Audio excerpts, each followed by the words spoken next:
Hello everyone. आज के इस वीडियो लेक्चर की हम शुरुआत करेंगे सिमेट्रिक मैट्रिक्स से। बीच में मैंने कुछ चीज़ें छोड़ दी हैं। सिस्टम ऑफ लीनियर इक्वेशन क्या होता है, होमोजीनियस सिस्टम क्या होता है, नॉन होमोजीनियस सिस्टम क्या होता है और उसको सोल्व कैसे करते हैं। ठीक है, उसको अब हम अभी नहीं पढ़ेंगे, उसको बाद में पढ़ेंगे। और वो बहुत ही इम्पोर्टेंट टॉपिक है जो कि आगे आपका चैप्टर आएगा eigen value and eigen vector, उसके अंदर उसका यूज़ होगा। ठीक है, तो अभी फ़िलहाल हम सिमेट्रिक मैट्रिक्स से स्टार्ट कर रहे हैं। तो आइए स्टार्ट करते हैं डेफिनेशन से। डेफिनेशन क्या है सिमेट्रिक मैट्रिक्स की? Square matrix. तो सबसे पहली कंडीशन क्या है डेफिनेशन के अंदर? मैट्रिक्स कैसी होनी चाहिए? स्क्वायर मैट्रिक्स होनी चाहिए। A equals to A I J is said to be symmetric if A I J equals to A J I for all I and J. मतलब अगर मैट्रिक्स में आईएथ रो और जेएथ कॉलम पे जो एलिमेंट है वही एलिमेंट जेएथ रो और आईएथ कॉलम पे भी है for all I and J, और ये जो बात है ये हर एक आई और जे की वैल्यू के लिए होल्ड करे, तो हम बोल सकते हैं कि हमारी मैट्रिक्स कैसी मैट्रिक्स रहेगी? Symmetric matrix. मतलब ए I J equals to A J आई अगर हो गया for all I and J, this implies I th I comma J th element of A equals to J comma I th element of ए। और जो जे comma I th element होगा किसी भी matrix के अंदर, वो उसके ट्रांसपोज के अंदर कहाँ मिलेगा? आई कोमा जे एथ एलिमेंट मिलेगा वो। ठीक है, तो हम इस डेफिनेशन से एक चीज़ और इम्प्लाई कर सकते हैं कि मैं अगर मैट्रिक्स के सिमेट्रिक मैट्रिक्स है तो ए इक्वल्स टू क्या होगा? ए ट्रांसपोज होगा। ठीक है, तो यहाँ पे इसीलिए एक दूसरी डेफिनेशन बनाई है कि कोई भी मैट्रिक्स अगर सिमेट्रिक मैट्रिक्स है तो उसका जो ट्रांसपोज होगा वो किसके इक्वल होगा? उसी के इक्वल होगा। ठीक है, तो दो डेफिनेशन हमने करी सिमेट्रिक मैट्रिक्स की। पहली definition A I J equals to A J I for all I and J, और दूसरी डेफिनेशन क्या है? मैट्रिक्स ए का जो ट्रांसपोज होगा वो ए के ही इक्वल आएगा। ठीक है, तो ये कुछ एग्जांपल्स है सिमेट्रिक मैट्रिक्स के। अब हम प्रूफ करेंगे कि ये जो दो डेफिनेशंस हमने करी हैं ये इक्विवेलेंट है। इक्विवेलेंट का मतलब पहली डेफिनेशन से आप दूसरी डेफिनेशन को डिराइव कर सकते हो और दूसरी से पहले वाली को निकाल सकते हो। ठीक है, दोनों एक दूसरे को इम्प्लाई करती हैं। तो सबसे पहले हम लेट करेंगे मैट्रिक्स सिमेट्रिक मैट्रिक्स है। ठीक है, और दिखा देंगे ट्रांसपोज उसी के इक्वल है, और फिर दिखाएंगे ट्रांसपोज अगर उसी के इक्वल है तो मैट्रिक्स सिमेट्रिक मैट्रिक्स है। तो एक पार्ट तो वैसे हमने ऊपर कर लिया, वो दोबारा से लिखा है, हमने लेट कर लिया ए सिमेट्रिक मैट्रिक्स है। सिमेट्रिक मैट्रिक्स है तो डेफिनेशन 1 के अकॉर्डिंग क्या होगा? A I J equals to A J I for all I and J. ठीक है, अब now I comma J th element of A transpose, अगर हमें ए ट्रांसपोज का आई कोमा जे एथ एलिमेंट निकालना है तो जो ट्रांसपोज में आई कोमा जे एथ एलिमेंट होगा वो उस मैट्रिक्स के अंदर तो जे कोमा आई एथ एलिमेंट होगा, क्योंकि रो नंबर और कॉलम नंबर इंटरचेंज होते हैं ट्रांसपोज करने से, तो जे comma I th element of ए के इक्वल होगा। ठीक है, ये किसके इक्वल होगा? ए J I for all I and J. और हमें पता है डेफिनेशन 1 जो हमने ऊपर लगाई थी, A I J equals to A J I for all I and J, तो ए जे आई की जगह आप क्या लिख सकते हो? ए आई जे लिख दिया हमने यहाँ पे for all I and J. ठीक है, ए आई जे का मतलब आई comma J th element of ए। तो यहाँ से हमें क्या मिला? ए डैश का और ए का आई कोमा जे एथ एलिमेंट क्या मिल गए? इक्वल मिल गए हैं। ठीक है, तो इसका मतलब ए डैश और ए क्या हो गए? इक्वल हो गए हैं, तो ए का transpose equals to matrix A. ठीक है, अब हम करेंगे डेफिनेशन 2 से डेफिनेशन 1 को इम्प्लाई करेंगे। नाउ लेट ए कोई सिमेट्रिक मैट्रिक्स है डेफिनेशन 2 के अकॉर्डिंग, तो इसका मतलब ए ट्रांसपोज इक्वल्स टू ए हो जाएगा। और अगर दो मैट्रिक्स इक्वल होते हैं तो उनके कॉरस्पॉन्डिंग एलिमेंट भी इक्वल होते हैं। अब ए ट्रांसपोज के जो एलिमेंट होते हैं वो ए आई जे की फॉर्म में है, अगर नहीं हमने ये प्रूफ करना है कि ए I J equals to A J आई है। ठीक है, अब ए ट्रांसपोज इक्वल्स टू ए है तो उससे क्या मिलेगा हमें? इसके कॉरस्पॉन्डिंग एलिमेंट आपस में इन एक दूसरे के साथ इक्वल होंगे। ठीक है, तो यहाँ पे लिखा ए ट्रांसपोज का आई comma j th element equal होगा ए के आई कोमा जी एथ एलिमेंट के साथ, तो यही चीज़ लिखी है, A I comma j th element of A equals to i comma j th element of A transpose. और ट्रांसपोज में जो एलिमेंट निकालना होता है वो ओरिजिनल मैट्रिक्स में उसकी रो नंबर और कॉलम नंबर को इंटरचेंज कर दो, वहाँ मिलेगा। तो जो आई कोमा जी एथ प्लेस पे मिलेगा इस मैट्रिक्स के अंदर वो ए के अंदर जे कोमा आई एथ प्लेस के अंदर मिलेगा। तो वही चीज़ लिखी है, जे comma I th element of ए यानी ए जे आई, और आई comma J th element of ए मतलब ए आई जे। तो यहाँ से हमें कौन सी डेफिनेशन मिल गई? फर्स्ट डेफिनेशन मिल गई। अब उसके बाद है स्क्यू सिमेट्रिक मैट्रिक्स। इसकी डेफिनेशन क्या है? अगर ए I J equals to minus A J आई, बस इतना सा फर्क है, एलिमेंट इक्वल ना होके एक दूसरे के नेगेटिव हो रहे हैं यहाँ पे। A I J equals to minus A J I for all I and J, तो हम बोल सकते हैं हमारी मैट्रिक्स कैसी हो जाएगी? स्क्यू सिमेट्रिक मैट्रिक्स हो जाएगी। ठीक है, तो इस डेफिनेशन से भी हम एक और डेफिनेशन निकाल सकते हैं, अगर मैट्रिक्स का ट्रांसपोज उसके नेगेटिव के इक्वल हो। ठीक है। हम ये जो डेफिनेशन 2 है इसको ज़्यादा यूज़ करते हैं डेफिनेशन 1 के कंपैरिजन में, कि अगर किसी मैट्रिक्स का ट्रांसपोज उसके नेगेटिव के इक्वल आए तो वो मैट्रिक्स कैसी हो जाएगी, स्क्यू सिमेट्रिक्स। सिमिलरली आप इसको भी प्रूफ कर सकते हो, डेफिनेशन 1 और डेफिनेशन 2 एक दूसरे के क्या है, इक्विवेलेंट है। ये अपने आप से कर लेना, ईजी रहेगा, जैसे हमने सिमेट्रिक मैट्रिक्स के लिए किया था। अब उसके बाद some results on symmetric and skew symmetric matrices. तो इंपॉर्टेंट रिजल्ट्स है कुछ सिमेट्रिक स्क्यू सिमेट्रिक मैट्रिक्स के, उनको पढ़ेंगे। सबसे पहला क्या, the sum of two symmetric matrix is symmetric matrix. अगर आपके पास दो मैट्रिक्स है, दोनों सिमेट्रिक है, तो उनका सम करके जो मैट्रिक्स आएगी वो भी सिमेट्रिक रहेगी। The sum of two skew symmetric matrices is skew symmetric. अगर दो स्क्यू सिमेट्रिक मैट्रिक्स है तो उनका सम भी स्क्यू सिमेट्रिक आएगा। ईजी है, आप आराम से कर लोगे, ठीक है। इसके बाद हम करते हैं ये वाला, if A and B are symmetric matrix. अगर ए और बी कैसी मैट्रिक्स है, सिमेट्रिक मैट्रिक्स है, तो ए इंटू बी इज सिमेट्रिक। तो ए इंटू बी भी सिमेट्रिक हो जाएगी इफ़ एंड ओनली इफ़। तो यहाँ पे if and only if condition है, ए बी इक्वल्स टू क्या हो जाए, बी ए हो जाए, that is A and B anti commute. अगर ए और बी सिमेट्रिक है और हम चाहते हैं ए बी भी सिमेट्रिक हो जाए, प्रोडक्ट को भी सिमेट्रिक दिखाना चाहते हैं, तो उसके लिए नेसेसरी एंड सफिशिएंट कंडीशन क्या है, ए और बी का एक दूसरे के साथ कम्यूट करना।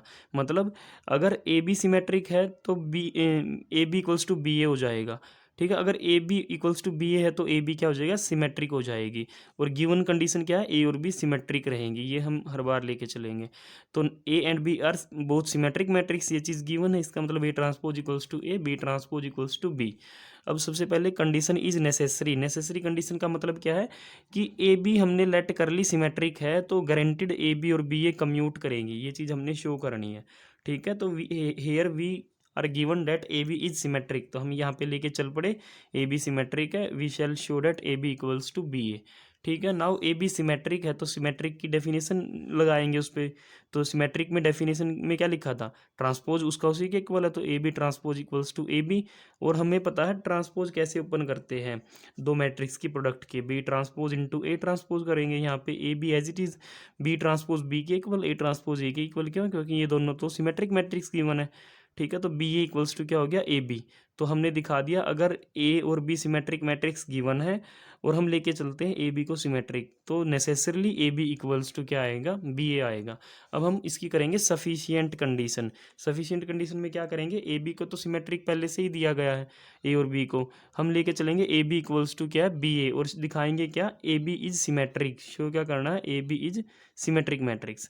तो जिसको सिमेट्रिक दिखाना उसके ट्रांसपोज को ही कंसीडर कर लो। तो नाउ कंसीडर ए बी का ट्रांसपोज।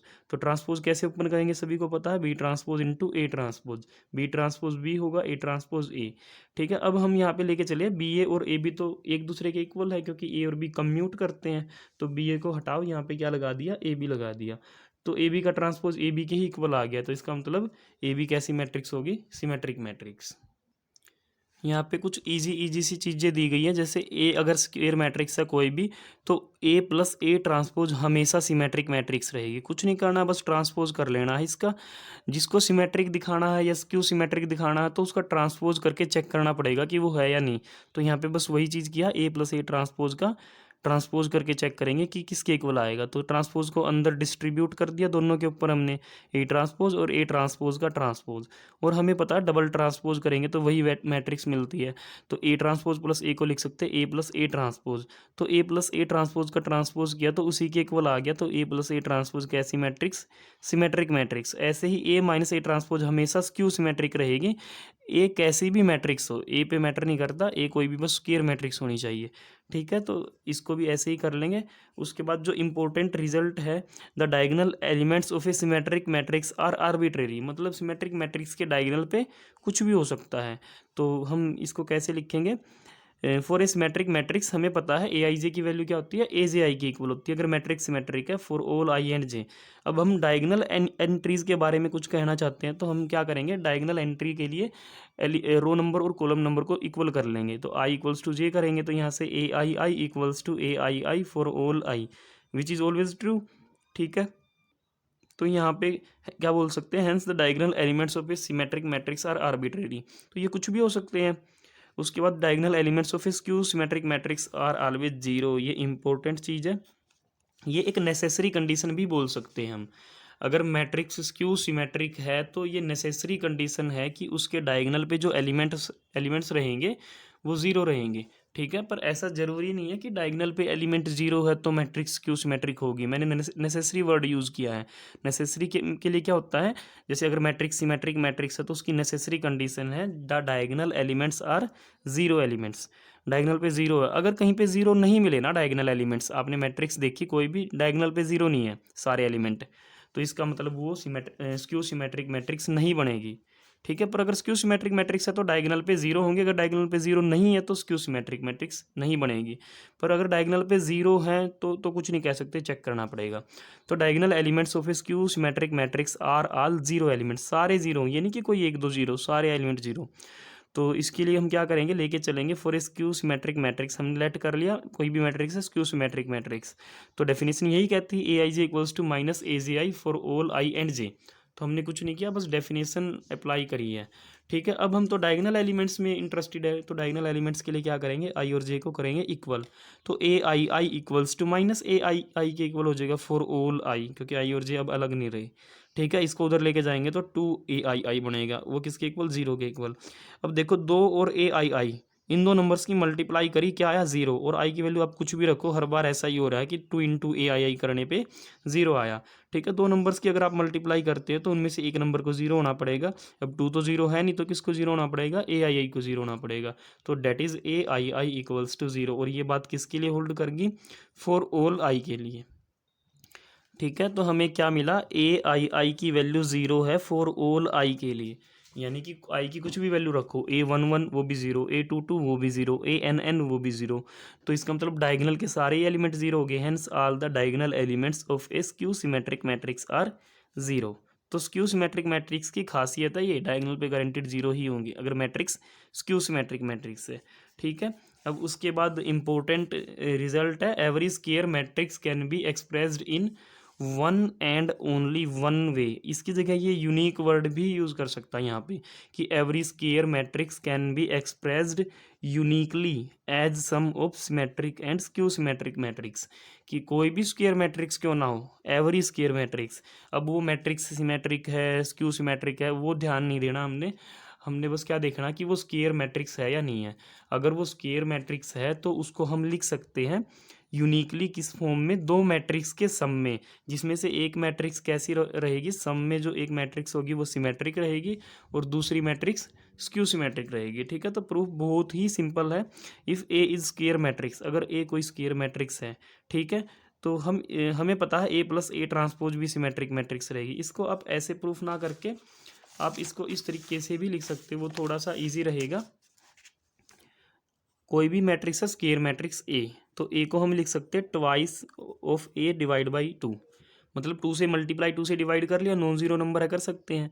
और इसको हम लिख सकते हैं one by two as it is, two A को लिखा जा सकता है ए प्लस ए, ठीक है।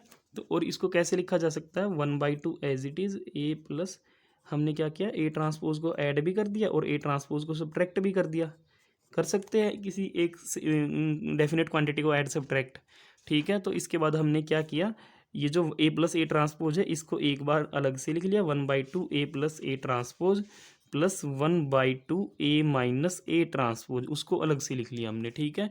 तो हमने ए को तोड़ दिया दो मैट्रिक्स के सम में, A equals to P plus Q, ठीक है। ए को सम में तोड़ दिया दो मैट्रिक्स के, एक का नाम पी रख दिया एक का नाम क्यू, पी किसको नाम रखा, पी रखा one by two of A plus A transpose, और क्यू नाम किसका रखा है, one by two of A minus A transpose, ठीक है।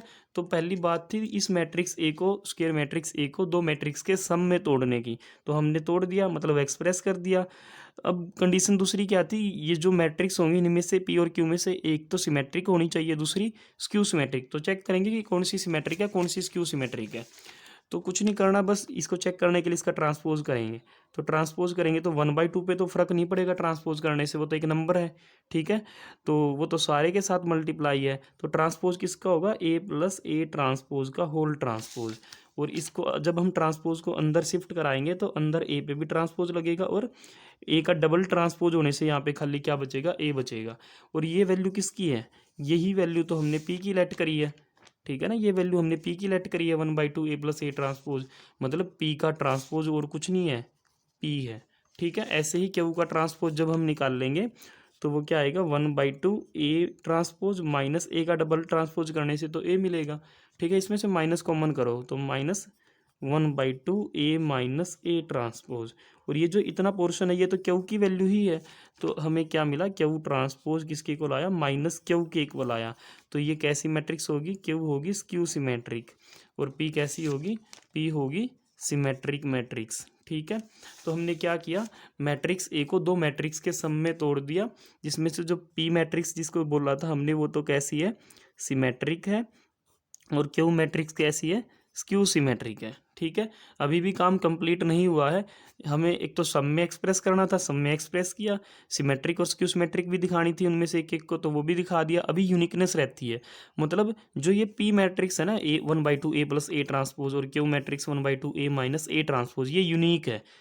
कोई और पी और क्यू के अलावा कोई और मैट्रिक्स यहाँ पे अगर रखी जाए जिनमें से एक सिमेट्रिक एक स्क्यू सिमेट्रिक हो, तो वो कोई अलग मैट्रिक्स नहीं होगी, जो सिमेट्रिक मैट्रिक्स होगी वो पी ही होगी और स्क्यू सिमेट्रिक क्यू ही होगी, उनकी वैल्यूज़ इन्हीं के इक्वल रहेंगी। तो वो कैसे करेंगे, यूनिकनेस प्रूफ करने के लिए हम क्या करेंगे, हम दो अलग मैट्रिक्स ले लेंगे। ठीक है, तो लेट कर लेते हैं, हम ए को लिख सकते हैं आर प्लस एस की फॉर्म में। ठीक है, दो नई मैट्रिक्स लिखी हमने, जिसमें आर वाली को हमने लेट कर लिया, ये तो सिमेट्रिक है, और एस को क्या लेट कर लिया, ये स्क्यू सिमेट्रिक है। ठीक है, अब क्या करो, दोनों तरफ ट्रांसपोज कर दो, तो A transpose equals to R transpose plus S transpose, और आर ट्रांसपोज, आर है सिमेट्रिक मैट्रिक्स तो ट्रांसपोज उसी के इक्वल रहेगा, और एस कैसी है, स्क्यू सिमेट्रिक, तो ट्रांसपोज माइनस एस के इक्वल आएगा। ठीक है, तो ये एक इक्वेशन ये है, और एक जो हम लेके चले थे A equals to R plus S, इन दोनों को एक बार ऐड करो, ऐड करने से क्या मिलेगा, A plus A transpose equals to R plus R करेंगे तो 2r, और एस से एस कैंसिल, तो यहाँ से आर की वैल्यू क्या मिलेगी हमें, आर की वैल्यू मिलेगी 1/2 of A plus A transpose. ठीक है, अब एक बार इनको सब्ट्रैक्ट करो, सब्ट्रैक्ट करने से 1a minus A transpose equals to R से R cancel, S minus of minus S मतलब 2s, तो यहाँ से हमें क्या मिलेगा, एस की वैल्यू मिलेगी 1/2 of A minus A transpose, और ये 1/2 of A plus A transpose तो किसकी वैल्यू थी, 1/2 of A plus A transpose तो पी की वैल्यू थी, 1/2 ए माइनस ए ट्रांसपोज क्यू की वैल्यू थी। तो जो ये आर है ये और कुछ नहीं, ये पी है, और जो एस है वो और कुछ नहीं है, वो क्यू है। इसका मतलब जो ये पी और क्यू है ये कैसे रहेंगे, यूनिक रहेंगे। ठीक है, तो हमने इसको प्रूफ कर लिया है, इसकी यूनिकनेस भी प्रूफ कर ली है हमने। ठीक है, उसके बाद नेक्स्ट मैट्रिक्स है हर्मीशियन मैट्रिक्स। की हर्मीशियन मैट्रिक्स क्या होती है, A square matrix A equals to L A I J over complex numbers. इसका मतलब क्या है, जो ये इसके अंदर के एलिमेंट्स हैं ये कॉम्प्लेक्स भी हो सकते हैं, रियल भी हो सकते हैं, ये कैसे भी हो सकते हैं। इज सेड टू बी हर्मीशियन, इसको हर्मीशियन कब बोला जाएगा, अगर ए आई जे की वैल्यू किसके इक्वल हो जाए, ए जे आई के कॉन्जुगेट के equal, for all I and J. अगर किसी मैट्रिक्स के अंदर ये प्रॉपर्टी होल्ड करगी सभी आई जे के लिए, तो वो मैट्रिक्स क्या हो जाएगी, हर्मीशियन मैट्रिक्स।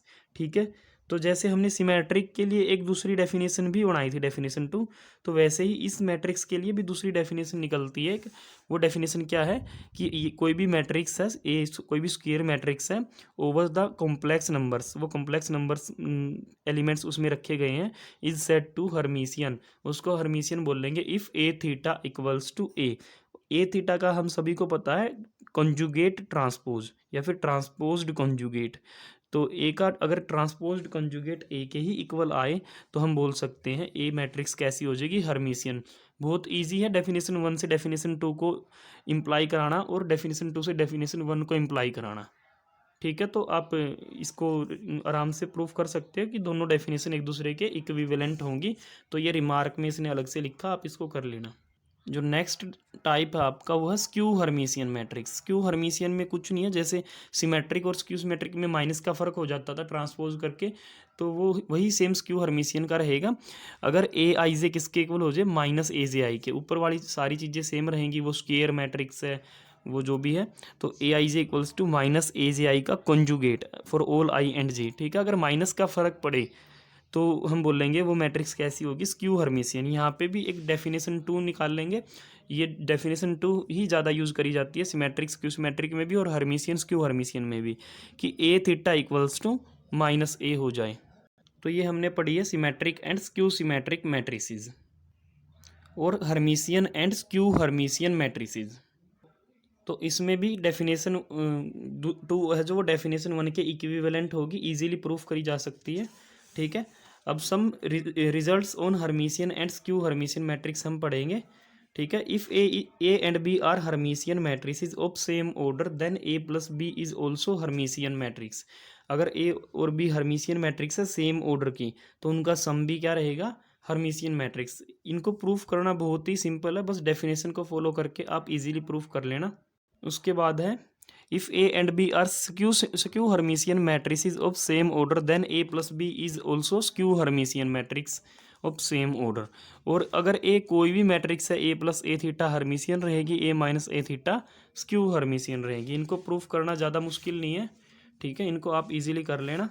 अब जो नेक्स्ट है वो ये वाली चीज़ है जो इंपॉर्टेंट है, the diagonal elements of Hermitian matrix are real. जैसे हमने diagonal matrix of symmetric matrix के बारे में बात करी थी, वहाँ पे क्या आया था, वो आर्बिट्रेरी हो सकते हैं, मतलब वो कुछ भी हो सकते हैं, वहाँ पे रियल कॉम्प्लेक्स किसी भी टाइप के हो सकते हैं वो। पर हर्मिशियन मैट्रिक्स में क्या होगा, अगर मैट्रिक्स हर्मिशियन है तो डायगोनल के एलिमेंट्स रियल नंबर रहेंगे। तो इसका प्रूफ करते हैं। फॉर ए हर्मिशियन मैट्रिक्स, किसी भी हर्मिशियन मैट्रिक्स के लिए कंडीशन क्या है, A I J equals to A J I का conjugate for all I and J. अब हम तो डायगोनल एलिमेंट्स में इंटरेस्टेड है, तो डायगोनल के लिए क्या करना है, आई और जे को इक्वल कर देना बस। तो जब आई इक्वल्स टू जे करेंगे तो A i equals to A आई का कॉन्जुगेट। ठीक है, वैसे इसको इतना लिखने की नीड नहीं थी, ये ऑब्वियस सी बात है कि अगर कोई एलिमेंट अपने कॉन्जुगेट के इक्वल आ जाता है तो वो कैसा एलिमेंट होगा, वो या तो ज़ीरो होगा या फिर वो कोई प्रॉपर कोई रियल नंबर रहेगा। ज़ीरो भी रियल नंबर ही है। ठीक है, क्योंकि रियल नंबर के कॉन्जुगेट उन्हीं के इक्वल होते हैं। पर इन्होंने कैसे लिखा है कि ए आई हमने लिख लिया अल्फ़ा प्लस आइटा बीटा। क्यों लिखा, क्योंकि जब हमने हर्मिशियन या कि हर्मिशियन मैट्रिक्स की डेफिनेशन करी थी, तो वहाँ पे स्पेशली लिखा था कि वो कॉम्प्लेक्स एंट्रीज है उसके अंदर। तो अल्फ़ा प्लस आइटा बीटा लिख दिया यहाँ पे। वैसे ही अब उसका कॉन्जुगेट करेंगे तो फिर क्या मिलेगा, alpha minus iota beta. Alpha से अल्फ़ा कैंसिल। ठीक है, इसको उस साइड लेके गए तो 2 आइटा बीटा इक्वल्स टू 0। यहाँ से क्या होगा, बीटा इक्वल्स टू 0। तो हम बोल सकते हैं ए आई की वैल्यू क्या हो जाएगी, अल्फ़ा प्लस आइटा इंटू 0, मतलब अल्फ़ा। अल्फ़ा क्या है, purely real number. Hence the diagonal elements of a Hermitian matrix are real numbers. तो ये चीज़ ध्यान रखने की है। अगर आपको कोई मैट्रिक्स मिले और आपको पूछे कि हर्मिशियन है या नहीं है, अगर डायगोनल के एलिमेंट्स रियल नंबर नहीं है तो आपको वो चेक भी नहीं करनी वो हर्मिशियन है या नहीं है। आप सीधा मना कर देना कि हर्मिशियन नहीं है, क्योंकि ये हर्मिशियन की नेसेसरी कंडीशन है कि अगर हर्मिशियन मैट्रिक्स कोई मैट्रिक्स हर्मिशियन मैट्रिक्स है तो नेसेसरीली डायगोनल के एलिमेंट्स क्या रहेंगे, रियल नंबर रहेंगे। ठीक है, तो note if all the elements of a Hermitian matrix are real then it becomes a symmetric matrix. अगर सारे एलिमेंट हर्मिशियन मैट्रिक्स के अंदर रियल नंबर हो तो फिर वो सिमेट्रिक मैट्रिक्स ही बन जाएंगी। ठीक है, क्योंकि वहाँ पे कॉन्जुगेट करने से तो कोई फर्क पड़ेगा नहीं, तो ट्रांसपोज से ही पड़ेगा और वो इक्वल हो जाता है ए ट्रांसपोज ए के, तो वो हर्मिशियन मैट्रिक्स हो जाएगी। इसके बाद है the diagonal elements of skew Hermitian matrix are either purely imaginary और ज़ीरो। जो diagonal element skew Hermitian matrix के होते हैं या तो वो प्योरली इमेजिनरी होंगे, मतलब उसमें कोई रियल नंबर रियल पार्ट उसका ज़ीरो रहेगा, या फिर वो पूरा ही ज़ीरो एलिमेंट रहेगा डायगोनल पे। ठीक है, तो इसके लिए करते हैं, हमें पता है definition of skew Hermitian matrix क्या थी, A I J equals to minus A J I का conjugate for all I and J. अब डायगोनल एलिमेंट्स को चेक करना तो आई और जे को क्या करेंगे, इक्वल पुट करेंगे। यहाँ से A i equals to minus of ए आई का कॉन्जुगेट फॉर ऑल आई। वही काम किया, अल्फ़ा प्लस आइटा बीटा की फॉर्म में लिखे एलिमेंट्स, क्योंकि कॉम्प्लेक्स नंबर है। यहाँ पे भी क्या किया, माइनस एज इट इज़। अब यहाँ पे कॉन्जुगेट करेंगे तो क्या लगाएंगे, बीच में नेगेटिव सिंबल लगाएंगे आइटा के साथ। ठीक है, अब यहाँ से माइनस को अंदर मल्टीप्लाई करेंगे तो minus alpha plus iota beta. अब आइटा बीटा से आइटा बीटा कैंसिल, तो माइनस अल्फ़ा उस साइड जाके प्लस का अल्फ़ा, तो 2 अल्फ़ा इक्वल्स टू 0। यहाँ से क्या इंप्लाई होगा, अल्फ़ा इक्वल्स टू 0। अब अल्फ़ा की वैल्यू 0 है तो ए आई की वैल्यू क्या होगी, अल्फ़ा प्लस आइटा बीटा थी जो कि किसके इक्वल हो जाएगी, खाली आइटा बीटा रहेगा, अल्फ़ा वाला पोर्शन 0। अब अगर बीटा 0 नहीं है, बीटा नॉट इक्वल टू 0 है, तो यानी कुछ ना कुछ वैल्यू आएगी आइटा के साथ, इसका मतलब कुछ इमेजिनरी नंबर मिलेगा हमें ए आई पे। ठीक है, तो purely imaginary if beta not equals to 0। पर अगर बीटा 0 होगा तो आइटा से मल्टीप्लाई करके सारा 0, मतलब ए आई की वैल्यू क्या हो जाएगी, 0। तो hence the diagonal elements of a skew Hermitian matrix are either 0 और प्योरली इमेजिनरी। ठीक है, तो ये कंडीशन है, एक तरीके से नेसेसरी कंडीशन है स्क्यू हर्मिशियन मैट्रिक्स की। अगर किसी मैट्रिक्स के अंदर डायगोनल पे जो एलिमेंट्स हैं वो प्योरली रियल नंबर्स हैं तो वो स्क्यू हर्मिशियन नहीं हो सकती, क्योंकि स्क्यू हर्मिशियन में तो क्या कंडीशन है, या तो डायगोनल पे सारी जीरोस दिखे या फिर प्योरली इमेजिनरी दिखे। अगर ये दो चीज़ें दिखती है तभी हम चेक करेंगे उसको, अदरवाइज चेक भी नहीं करेंगे। ठीक है, और ऐसा नहीं है कि डायगोनल पे प्योरली इमेजिनरी नंबर मिलने से वो स्क्यू हर्मिशियन बन जाएगी, क्योंकि ये जो कंडीशन है ये नेसेसरी कंडीशन है, ये सफिशिएंट कंडीशन नहीं है कि ऐसा होने से होना, इतना होना सफिशिएंट नहीं है स्क्यू हर्मिशियन के लिए। ठीक है, तो यहाँ पे भी एक नोट लिखा है, अगर सारे एंट्री जितनी भी है वो रियल नंबर है और स्क्यू हर्मिशियन मैट्रिक्स आपके पास है तो वो स्क्यू सिमेट्रिक भी बन जाएगी। ठीक है, अब उसके बाद एक थ्योरम है, every square matrix is uniquely expressed as the sum of Hermitian and skew Hermitian matrix, कि हर एक स्क्वायर मैट्रिक्स को लिखा जा सकता है हर्मिशियन और स्क्यू हर्मिशियन के सम की फॉर्म में। तो जैसे हमने ये किया था, हर एक स्क्वायर मैट्रिक्स को लिखा जा सकता है सिमेट्रिक और स्क्यू सिमेट्रिक के सम में यूनिकली, तो सेम उसी तरीके से चलेगा, बस फ़र्क कितना रहेगा, यहाँ पे ए ट्रांसपोज को ऐड सब्ट्रैक्ट करने की बजाय आप क्या कर दे, यहाँ पे ए थीटा को ऐड सब्ट्रैक्ट करें, बस इतना सा फ़र्क रहेगा, बाकी सारी चीज़ें सेम रहेंगी। तो ये अपने आप से ट्राई करके देखना। नेक्स्ट रिजल्ट है, every square matrix A can be expressed in one and only one way as P plus iota Q where P and Q are Hermitian matrix. मतलब अगर आपके पास कोई भी स्क्वायर मैट्रिक्स है, ठीक है, तो उसको लिखा जा सकता है पी प्लस आइटा क्यू की फॉर्म में, जिसमें पी और क्यू दोनों की दोनों क्या रहेंगी, हर्मिशियन मैट्रिक्स रहेंगी। तो इसको प्रूफ करते हैं, वही जैसे हमने पहले सीखा था, ए को लिख सकते हैं 2 से मल्टीप्लाई करके और 2 से डिवाइड करके। तो ए equals to 2a into 1/2a कर दिया।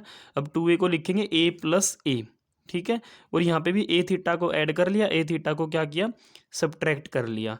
ठीक है, अब यहाँ पे क्या किया, 1/2a plus A theta plus 1/2a minus A theta, वैसे ही चीज़ों को रीअरेंज करा और कुछ भी नहीं किया। अब हमें क्या चाहिए, देखो इसका तो सभी को पता, 1/2a plus A theta Hermitian matrix बनेगी, क्योंकि अभी पिछले रिजल्ट में ये चीज़ आप जब करोगे उसको तो ये उसमें मिलेगी। ठीक है, तो यहाँ पे ये p का काम तो ये कर लेगी क्योंकि ये हर्मिशियन बनेगी, पर q कौन बनेगा, और साथ में आइटा भी चाहिए। ठीक है, 1/2a माइनस ए थीटा तो स्क्यू हर्मिशियन होती है। ठीक है, आप इसको चेक कर लेना, इसका थीटा निकाल के, ये स्क्यू हर्मिशियन बनेगी, पर हमें तो क्यू का जो बनानी है वो कैसी बनानी है, हर्मिशियन बनानी है, और साथ में आइटा भी चाहिए। तो हम क्या करेंगे, एक आइटा से मल्टीप्लाई और एक आइटा से डिवाइड कर लिया यहाँ पे, और अब जो ये मैट्रिक्स यहाँ पे लिखी हुई है इस सारी को हमने नाम दे दिया क्यू। ठीक है, पी को नाम दिया है किसका, 1/2a प्लस ए थीटा को तो p दिया है नाम, और इस जो बाकी पीछे जो मैट्रिक्स थी 1/2 iota a minus A theta, इसको नाम दिया है क्यू। नाउ p का थीटा चेक करेंगे और q का थीटा चेक करेंगे, तो p थीटा तो इजीली चेक कर सकते हैं, यहाँ पे थीटा लगाएंगे। अब थीटा का मतलब होता है ट्रांसपोज भी करना है और कंजुगेट भी करना है। ठीक है, देखो ट्रांसपोज करने से जो स्केलर मल्टीप्लाई कर रखा है मैट्रिक्स के साथ उस पर फ़र्क नहीं पड़ता, उस पर फ़र्क पड़ेगा तो कंजुगेट से पड़ेगा। ठीक है, पर यहाँ पे 1/2 रियल नंबर है तो कंजुगेट का भी उस पर कोई असर नहीं होगा, क्योंकि कंजुगेट का मतलब होता है इमेजिनरी पार्ट का साइन चेंज करना, तो 1/2 तो रियल नंबर है, इसमें तो इमेजिनरी पार्ट ही नहीं है, तो 1/2 एज इट इज़। तो कंजुगेट ट्रांसपोज जो ये थीटा है ये केवल ए प्लस ए थीटा के ऊपर ही अप्लाई होगा। यहाँ पे ए के ऊपर भी थीटा अप्लाई कर दिया, ए थीटा के ऊपर दोबारा थीटा अप्लाई करेंगे तो डबल थीटा उस ए के इक्वल ही आएगा, और ये किसके इक्वल लेके चले थे, ये तो पी के इक्वल लेके चले थे। सिमिलरली क्यू का थीटा निकाल लेंगे। ठीक है, अब क्यू का थीटा जब आप निकाल लोगे तो ट्रांसपोज भी करना है और कंजुगेट भी, दोनों करने हैं एक साथ। अब हमें पता है यहाँ पे 1/2 आइटा तो इमेजिनरी नंबर है, तो इस पे ट्रांसपोज से तो फर्क नहीं पड़ेगा, पर कंजुगेट से इसका साइन चेंज होगा, तो -1/2 आइटा कर दिया। ठीक है, अब a माइनस ए थीटा पे जब हम थीटा अप्लाई करेंगे तो ये इस थीटा को अंदर लेके जाएंगे तो ए पे अलग से लगाया, ए थीटा का थीटा करेंगे तो ए बनेगा। ठीक है, इस माइनस को अंदर शिफ्ट कराओ, तो 1/2 आइटा एज इट इज़, ये माइनस माइनस प्लस ए, और ए थीटा हो गया माइनस का, और यही तो हमने क्यू लेट किया था, तो क्यू का थीटा निकाला क्यू आया, पी का थीटा निकाला पी आया। ठीक है, इसका मतलब पी और क्यू के जो ट्रांसपोज्ड कंजुगेट है वो उन्हीं के इक्वल आए हैं, तो वो दोनों मैट्रिक्स कैसी होगी, हर्मिशियन मैट्रिक्स हो गई हैं। ठीक है, अब इसके बाद हमें क्या दिखानी है, यूनिकनेस दिखानी रहती है। हमने ये तो दिखा दिया कि ए को एक्सप्रेस करते हैं पी प्लस आइटा क्यू की फॉर्म में, where P and Q are Hermitian matrices. अब यूनिकनेस कैसे दिखाएंगे, वही जैसे पहले सिमेट्रिक और स्क्यू सिमेट्रिक वाले में दिखाया था, तो दो और मैट्रिक्स लेके चलेंगे, वो भी पी और क्यू की तरह ही है, हर्मिशियन ही है। लेट इफ पॉसिबल ए को लिखा जा सकता है आर प्लस आइटा एस, मतलब ए को उनके इसी फॉर्मेट में लिखा जा सकता है जैसे पी और क्यू का यूज़ करके पी प्लस आइटा क्यू की फॉर्म में ए को लिखा है। ठीक है, another expression for A where R and S are Hermitian matrix. Proof क्या करना, आर तो पी के इक्वल है और एस क्यू के इक्वल। तो यहाँ पे भी सेम वैसे ही चलाएंगे चीज़ों को, दोनों तरफ थीटा करेंगे। थीटा करने से क्या मिलेगा, आर थीटा, और यहाँ पे आइटा एस का जब आप थीटा करोगे तो आइटा का थीटा जब करोगे तो क्या मिलेगा, वहाँ से माइनस आइटा मिलेगा। ठीक है, आइटा का ट्रांसपोज्ड कंजुगेट, आइटा का ट्रांसपोज तो होएगा नहीं, खाली कंजुगेट होएगा उससे माइनस आइटा, एस के ऊपर थीटा लगा दिया। ठीक है, अब आर और एस कैसी मैट्रिक्स लेट करके चले हैं हम, आर और एस कैसी है, दोनों की दोनों हर्मीशियन, मतलब आर का थीटा आर के इक्वल, एस का थीटा एस के इक्वल रहेगा, तो वो लिख दिया हमने। ठीक है, तो ए का थीटा किसके इक्वल आया, आर माइनस आइटा एस के इक्वल। ठीक है, और ए को हम किसके इक्वल लेट करके चले हैं, आर प्लस आइटा एस। इन दोनों को ऐड करेंगे, इन दोनों को जब आप ऐड करोगे तो यहाँ पे ए प्लस ए थीटा बनेगा, और राइट साइड में क्या होगा, आर प्लस आर क्या होएगा, 2r हो जाएगा, आइटा एस से आइटा एस क्या हो जाएगा, कैंसिल आउट हो जाएगा। ठीक है, तो ये 2r का 2 डिवाइड करा के आप r की वैल्यू निकाल लोगे इजीली, जो कि p के ही इक्वल आई है। सिमिलरली इसको और इस इक्वेशन को सब्ट्रैक्ट करोगे तो a माइनस ए थीटा बनेगा लेफ्ट साइड, और राइट साइड r से r क्या हो जाएगा, कैंसिल, आइटा s में से minus of minus iota s करोगे तो 2 आइटा s होगा, 2 आइटा से डिवाइड करा देना आप a माइनस ए थीटा को, तो वहाँ से s की वैल्यू मिल जाएगी 1/2, एस की वैल्यू क्या मिल जाएगी, 1/2 ए माइनस ए थीटा। ठीक है, इसी को तो हमने क्यू नाम दिया था, तो एस की वैल्यू क्यू के इक्वल आ गई, आर की वैल्यू पी के equal, hence the expression for A is unique.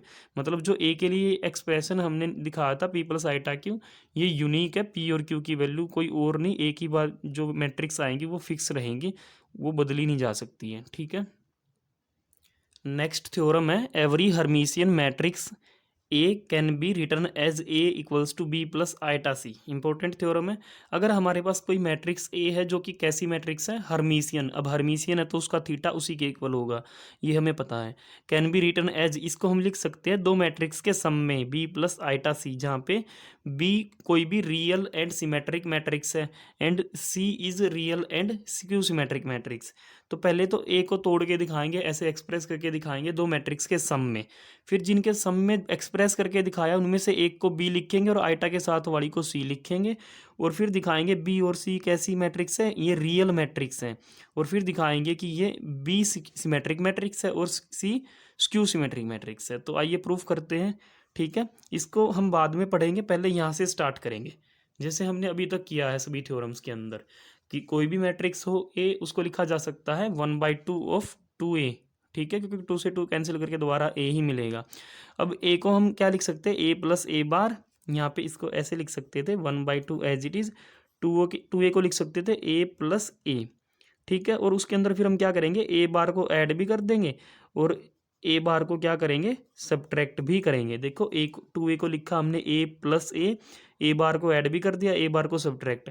अब ये 1/2 को इस ए प्लस ए बार के आगे भी लिख दिया, 1/2 को ए माइनस ए बार के आगे भी हमने लिख दिया। ठीक है, तो यहाँ पे हमने क्या किया, आइटा से मल्टीप्लाई, आइटा से डिवाइड कराया पीछे वाली मैट्रिक्स के साथ, तो आइटा आगे लिख दिया, आइटा नीचे डिवाइड करा दिया। तो ये जो पहले मैट्रिक्स लिखी हुई है इसको बी नाम दे दिया, जो आइटा के साथ में लिखी हुई है उसको सी। तो हमारे पास जो मैट्रिक्स बी की वैल्यू आई है वो 1/2 ए प्लस ए बार, सी की value 1/2 iota A minus A बार। अब ये दोनों रियल कैसे हैं, ठीक है, बी की वैल्यू क्या आई है, बी की वैल्यू आई है 1/2 ए प्लस ए बार। ठीक है, ये रियल कैसे है ये मैट्रिक्स, देखो अगर कोई मैट्रिक्स चेक करनी है कि वो रियल है या नहीं है तो उसका कंजुगेट निकालो। ठीक है, अब बी को चेक करना बी रियल है या नहीं है, तो बी का क्या निकाल लो, कंजुगेट। अगर कंजुगेट की वैल्यू बी मैट्रिक्स ही बन जाए तो बी रियल हो जाएगी। तो इसका कंजुगेट कैसे निकालेंगे, 1/2 ए प्लस ए बार और सारे का कंजुगेट। ठीक है, अब यहाँ पे जब आप कंजुगेट निकालोगे 1/2 का तो कंजुगेट होना नहीं क्योंकि वो तो रियल नंबर है, तो कंजुगेट होगा ए का और ए बार का। ए का कंजुगेट ए कंजुगेट लिख दिया और ए बार का डबल कंजुगेट होएगा। ठीक है, तो यहाँ से 1/2 as it is, double conjugate करने से वही मैट्रिक्स मिलती है, और ये ए बार को लिख दिया हमने पीछे 1/2 ए प्लस ए बार, ये तो किसके इक्वल है, 1/2 ए प्लस ए बार तो बी के इक्वल है। तो हमने जब बी का कंजुगेट निकाला तो वो किसके इक्वल आ गया, बी के इक्वल। सिमिलरली अब हम निकाल लेंगे सी का कंजुगेट, तो सी मैट्रिक्स किसके इक्वल लेट करी थी, 1/2 iota A minus A bar, C equals to 1/2 iota A minus A bar, तो कंजुगेट निकाल लें। तो अब यहाँ पे जब आप कंजुगेट निकालोगे तो 1/2 आइटा का क्या बना दोगे, -1/2 आइटा। ठीक है, अंदर ए का कंजुगेट होगा और ए बार का बार लगाओगे, डबल कंजुगेट हो गए, वो ए के इक्वल होगा। माइनस को अंदर शिफ्ट करो, 1/2 आइटा ए माइनस ए बार, अंदर के साइन चेंज कर दिया हमने। तो सी का कंजुगेट निकाला 1/2 आइटा ए माइनस ए बार, पर सी की वैल्यू क्या है, 1/2 iota A minus A bar, that is C conjugate, और कुछ नहीं है, वो क्या है, सी है। तो अगर किसी भी चीज़ का कंजुगेट उसी के इक्वल आता है तो वो कैसी चीज़ हो जाती है, वो रियल हो जाती है। तो मैट्रिक्स में भी वैसे ही है, तो बी कंजुगेट बी के इक्वल, सी कंजुगेट सी के इक्वल। ठीक है, तो यहाँ पे हमने इसलिए बोल दिया बोथ आर रियल। ठीक है, अब क्या दिखाना रहता है कि जो बी है वो सिमेट्रिक है और सी क्या है, स्क्यू सिमेट्रिक है। अब सिमेट्रिक और स्क्यू सिमेट्रिक चेक करने के लिए क्या करना पड़ता है, मैट्रिक्स का ट्रांसपोज करना पड़ता है। तो इसीलिए हमने क्या किया, बी का ट्रांसपोज ही लेके देखा। तो बी ट्रांसपोज मतलब इस चीज़ का ट्रांसपोज, क्योंकि ये बी की वैल्यू है तो इसका ट्रांसपोज लिखा हमने। ट्रांसपोज जब अंदर जाएगा तो 1/2 पे तो कोई इम्पैक्ट नहीं पड़ेगा, 1/2 एज इट इज़। ए का ट्रांसपोज, इस सारे का ट्रांसपोज लिखा है इसने। नेक्स्ट लाइन में इसने ए पे भी ट्रांसपोज लगाया और ए बार पे भी क्या लगा दिया, ट्रांसपोज। ठीक है, 1/2 as it is, A transpose as it is. अब ए बार पे ट्रांसपोज लगाने का मतलब क्या करना, ए का थीटा निकालना, क्योंकि यही तो होता है ट्रांसपोज्ड कंजुगेट। ठीक है, कंजुगेट ट्रांसपोज बोला, फिर ट्रांसपोज्ड कंजुगेट, तो ए थीटा बन गया यहाँ पे। ठीक है, अब यहाँ पे ये क्या है, ए डैश है। अब सबसे मेन बात, जो थ्योरम में इसने सबसे पहली लाइन में दिया था, हमने अभी तक उसका यूज़ ही नहीं किया। हर्मीशियन मैट्रिक्स ए, एक ऐसी मैट्रिक्स है हर्मीशियन। हर्मीशियन मैट्रिक्स क्या होती है, जिनका थीटा उन्हीं के इक्वल, मतलब ए थीटा अगर आपको कहीं पे दिखाई देता तो आप ए लिख दो उसकी जगह, और अगर कहीं पे ए दिखाई देता तो आप ए थीटा लिख दो। ठीक है, तो यहाँ पे हम यही चीज़ यूज़ करेंगे। देखो ए दिखा, यहाँ पे हमें ए की जगह क्या लिख दो, ए का थीटा, तो यहाँ पे ए का थीटा ट्रांसपोज तो एज इट इज़ है, हमने ए को हटाया, उसका थीटा लगाया।